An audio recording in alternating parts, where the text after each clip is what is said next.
Hi, Jane Garapick here, and in this video I'm going to talk about something many of us know all too well. It's what I like to call the half-in, half-out relationship. What I'm talking about here is when, for example, he doesn't have to drive to see you because you come to him. When he doesn't have to give you love to get sex. When he doesn't have to court you, date you, prove his worth to you because you make this also easy for him. There's a lie going around that we believe we just have to be enough, love enough, try hard enough, give enough, and he's going to come around. This has been going around as long as we were old enough to absorb it, and it's spread all around us, from the music we listen to the shows and movies we watch, to the more subtle messages marketed to us in advertisements, carried in familiar adages we never question, and in the words of everyone around us who's bought into it too. So we try harder. We do more. We give away more of ourselves, never questioning whether there might be a better way to get what we want so bad, to be loved. Except there's a problem with this method because it doesn't work. Because we're doing all of this with the wrong people. They're not the ones who are in any big hurry to change what's been working so well for them. These ones we're choosing to put all our time, all our energy and beautiful selves into, they're not rushing to reciprocate what we're giving them.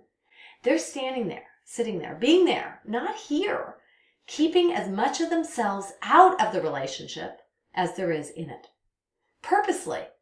Because it works for them. 1 foot out, 1 foot in. And then there's you with both feet in, whole body in, full heart in, beautiful soul in. As in as you could possibly be, believing that just a little more heart, just a little more soul, just a little more you, showing him that he doesn't have to be afraid, he doesn't have to worry about getting hurt again, and he'll be in too. Except that the opposite is true. Because the more you're in, the more he's out. Watch that. See the pattern? I used to think it was just me or just him, and that meant surely it had everything to do with me. Until I started waking up and seeing this was happening all around me with women who all shared one thing in common. They all believed that it was going to get better. Every single one of them. And I was one of them too. I thought my situation had to be different. I thought I couldn't be like them. I thought he couldn't be like any of the men they were talking about. Surely not me, and surely not him. Until I couldn't fight the reality any longer.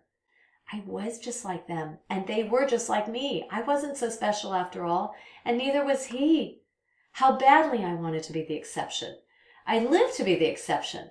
But as more days passed, more weeks, then months, then even years, I couldn't deny it any longer. It gets worse, not better. He pulls farther away instead of coming closer. Your stories beg me to differ. You give me all the intimate details, begging for me to see something in there, something that tells you you're going to be the exception. We try together to find something, anything to make it real. But when you're done with all the excuses, all the understanding in the world, there's only one thing left, the truth. You see it before I even say a word.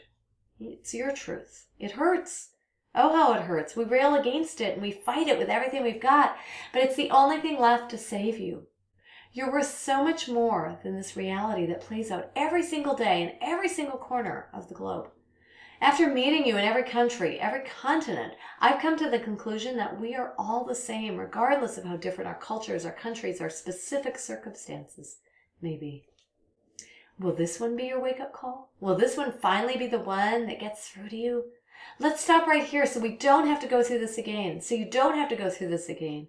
I know he's worth it to you. But what are you worth? How many days, how many weeks, months, years are you worth putting yourself through this for him? Take all those excuses and understandings or things that only exist in his world, and yours since you've made his your own. What if you stop excusing? What if you stop understanding? What if instead you start listening, watching, observing, and seeing what this is doing to you? Wake up, beautiful. Wake up. Your beautiful life is calling. Don't ignore it anymore. He's not where it's at. You are. So now I'll turn it over to you. What are your thoughts? Have you found yourself in this kind of on-again, off-again relationship before? Share your story with all of us below in the comments. And if you enjoyed this video, please click the like button and subscribe to my channel. I've got a lot more videos coming. I'll see you soon.